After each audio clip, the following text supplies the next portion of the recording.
Find out how the theme of love is explored. Why could Joly be the best JoJo? How does the aim differ from the manga? First revelation: Joly is a fusion of Joseph and Jotaro. We can see Joseph's side, when she shows not only basic deduction skills such as she logically determined that her cellmate's bed is, where was Guess's stuff, but also bizarre level insight such as knowing if a woman has pleasured herself by looking at the female's ring finger. At the same time she can be very goofy, even clueless such as while talking about money hiding spots. Emotions can often overwhelm and drive her actions such as due to anger throwing away a pendant and later regretting it, or being curious about money's hiding spot, and in manga causing bigger problems with guards for Ermes. They both even have string-based powers. We can see Jotaro's side, because Joly continues the Kujo family tradition by being a delinquent, starting her part in prison and going into a badass mode, for example, when Joly gives a beatdown to Guess. Moreover, being hostile to a parent due to mental scars. At least in Joly's case due to abandonment, feeling so lonely that could cry. It leads to the second revelation: Romeo and Guess are examples of false love and masks people wear, but Joly of true love and victims of people with the masks. Let's start with the most explicit example: Guess. She very desires to be loved and tries to reach the goal by imitating the behavior of somebody who is in loving relationships and forcing others to do the same. Still, she creates only cheap, skin-deep imitations, because can perceive only the tip of the iceberg and does not grasp deeper layers. For Guess, love is all about her, that is why she acts so possessive, controlling. If the object of her affection walks a very narrow line, then she will be kind, but the moment it is not the case, she will get violent and even disregard others' life. We can see the difference between the real deal and fake, when Joly voluntarily wishes to talk with Romeo in a cutesy way to show her affection, and when Guess perverts it by demanding it from Joly, even punishing for talking otherwise. Similarly is with cute nicknames.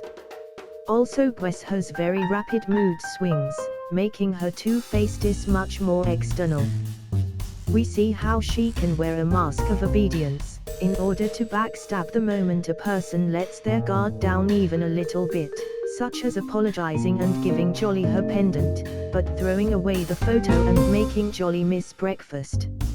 Although it is harder to spot, Romeo in the aim has similar qualities. He put his ego in the center and disregarded Joly's wishes.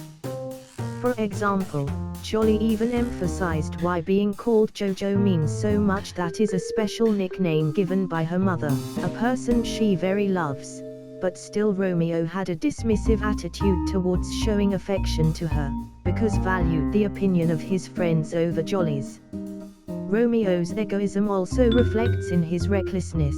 For example, to satisfy his desire for an alcoholic cocktail, he did not care that he was driving and not watching on road.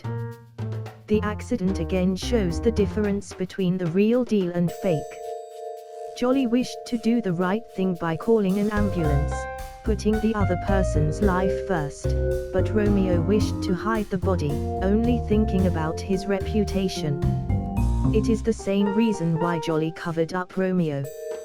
Moreover, we can see what Romeo did with his mask of loving boyfriend. He used Joly's love, in order to manipulate her, by confronting her claims of love and promising a future together. When things got rough, he repaid Joly's trust by throwing her under the bus. As you see, Guess and Romeo use relationships as a tool to get what they want, disregarding the other person's needs, while Joly puts the other person first. They use masks to manipulate their victims, and Joly is an easy victim due to her trusting nature, kind heart. Still, dear listener, take into account that manga and aim have different emphases by expanding and skipping different things, such as in aim explaining why Joly does not let the lawyer call her JoJo, but does not show that money was needed to keep her hair, emphasizing the necessity of it. Differences in emphases can change the feel of characters. For example, in AIM Romeo is more egotistical, because in the manga he admits his weakness, that due to his shyness he does not wish to be called in a nickname, and there was no Jolyne's explanation why it was so important to be called JoJo. He is also afraid that going to jail will affect his family, showing his duty toward them. That is why Romeo in the AIM feels more like a manipulating egoist, while in the manga like a victim of unlucky circumstances, who did the bad thing due to being overwhelmed by fear, lack of bravery. In some places things were significantly changed in manga. Guards paid attention to Ermes' breasts due to Jolyne's previous actions, but in the AIM they figured it out on their own. As a result, in the manga we see the price of Jolyne's curiosity and she gets an additional reason to save Ermes. Although the manga is better in some aspects, the AIM is in others, such as hearing how Jolyne or Quest talk cutesy, or the atmosphere created by music, sound effects and voice acting, when Ermes was attacked by guards. Not to mention the hype-inducing op by being very dynamic, full of movement and colorful with light and cheerful music, which you can listen to for hours on loop. It is so jam-packed with references and even uses Jolyne's ability to symbolize the string of fate, to represent such a 4D concept as a timeline in 3D space. Hopefully, you are enjoying the review, and if you have finished part 6, then let's continue with the spoiler section, but if not, then enjoy our other reviews. Incoming spoilers. So the lawyer's double-faced nature reminds the priest, outside like a saint, but inside like a demo. Saying noble words, while thinking nasty thoughts. Romeo in AIM has a fake love, because saved himself at Jolyne's expense, but Jotaro, Foo Fighters and Ermes have real love, because we're ready to sacrifice their lives for Jolyne. Arjui is a complex case, a mix of real and fake loves. For a deeper analysis of the love theme, join us next time.